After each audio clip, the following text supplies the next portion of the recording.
एक छोटे से गांव में रामलाल नाम का एक साधारण किसान रहता था। उसकी जिंदगी बहुत सादा थी। उसके पास ज्यादा जमीन नहीं थी, नहीं धन दौलत, लेकिन उसके पास ईमानदारी, मेहनत और धैर्य की बहुत बड़ी पूंजी थी। रामलाल हर सुबह सूरज उगने से पहले उठता, अपने खेत में जाता और पूरे मन से काम करता। उसी गांव में श्यामलाल नाम का एक दूसरा किसान भी रहता था। वह चालाक था और हमेशा शॉर्टकट ढूंढता रहता था। वह कम मेहनत में ज्यादा फायदा चाहता था। कई बार वह दूसरों के खेतों से चोरी से पानी ले लेता और गलत तरीकों से फसल उगाने की कोशिश करता।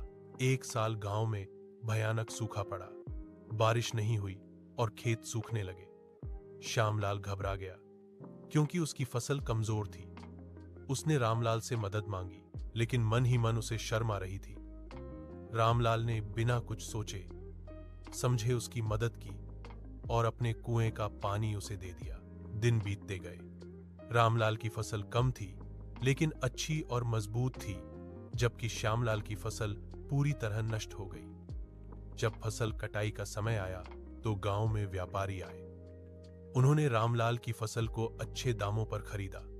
श्यामलाल खाली हाथ रह गया। उसी शाम श्यामलाल रामलाल के घर गया। उसकी आंखों में आंसू थे। उसने कहा, मैंने हमेशा गलत रास्ता चुना, लेकिन तुमने सच्चाई और मेहनत से सब कुछ पाया। रामलाल मुस्कुराया और बोला, अंधेरे में छोटा सा दिया भी रास्ता दिखा देता है, बस उसे जलाए रखना चाहिए। श्यामलाल को उस दिन समझ आ गया कि ईमानदारी और मेहनत ही असली सफलता की कुंजी है। उसने कसम खाई कि अब वह भी सही रास्ते पर चलेगा। उस दिन से गांव में रामलाल को लोग दिए की रोशनी कहने लगे, क्योंकि उसकी अच्छाई ने दूसरों की जिंदगी को भी रोशन कर दिया। सीख, सच्चाई, मेहनत और दूसरों की